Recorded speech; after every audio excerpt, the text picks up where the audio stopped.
அஸ்ஸலாமு அலைக்கும் வரஹ்மத்துல்லாஹி வபரகாத்துஹு. உங்கள் அனைவரின் மீதும் ஏக இறைவனின் சாந்தியும் சமாதானமும் உண்டாகட்டுமாக. சிந்தனைக்கு சில மணித்துளிகள்.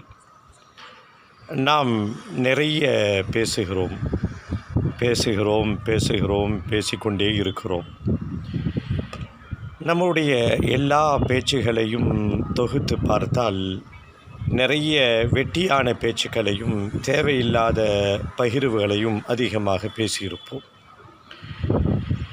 குறிப்பாக சமூக வலைத்தளங்களில் இஸ்லாமியர்களின் மூலமாகவோ மற்றவர்கள் மூலமாகவோ அதிகமாக பகிரப்பட்டு பேசக்கூடிய ஒரு பேசும் பொருளாக பல விஷயங்கள் இருக்குது.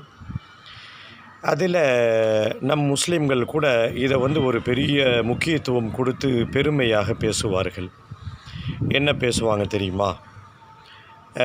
ஒரு நடிகருடைய பெயரை குறிப்பிட்டு, இந்த நடிகர் முஸ்லீம், இந்த நடிகை முஸ்லீம், இவர் முஸ்லீமாக மாறிட்டார், இன்னென்ன இடத்துலலாம் இவர் இருக்கிறாரு, அப்படியெல்லாம் பெருமையாக ஒரு அல்பத்தனமாக பேசக்கூடிய முஸ்லீம்களை நாம் பார்க்குறோம்.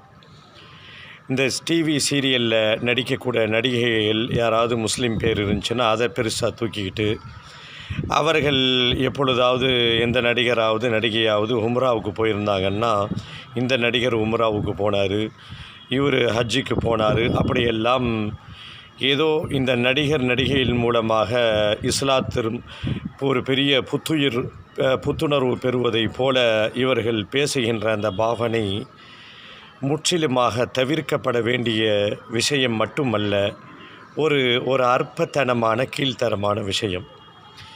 யார் வேண்டுமானாலும் இஸ்லாத்திற்கு வரலாம். இஸ்லாத்தை பொறுத்த வரைக்கும் செலிபிரிட்டிகள், விஐபிகள் அதுக்கெல்லாம் அங்கே இடமே கிடையாது. அமெரிக்க அதிபர் ட்ரம்ப் வந்தாலும் சரி, எலான் மஸ்க் இஸ்லாத்திற்கு வந்தாலும் சரி, அதனால் இஸ்லாத்திற்கு கொஞ்சம் உயர்வு ஏற்பட்டு விடுமா என்று பார்த்தால் இல்லை. ஒட்டுமொத்தமாக ஒரு கூட்டமே இஸ்லாத்தை புறக்கணித்து அவர்கள் வேறு பாதைக்கு சென்றாலும் இஸ்லாம் குறைந்து விடுமான்னு பார்த்தா கிடையாது. யாராலும், எந்த தனிநபரினாலும், எந்த செலிபிரிட்டியினாலும் இஸ்லாத்தில் உயரவும் போகவதில்லை. யாரும் வெளியேறுவதினால் இஸ்லாம் குறைந்தும் போகவதில்லை. இஸ்லாம் சத்திய மார்க்கம். இந்த மார்க்கத்தை பாதுகாக்கின்ற பொறுப்பு அல்லாஹ் தன் வசம் வைத்திருக்கிறான் என்பதை புரிந்து கொண்டாலே போதுமானது.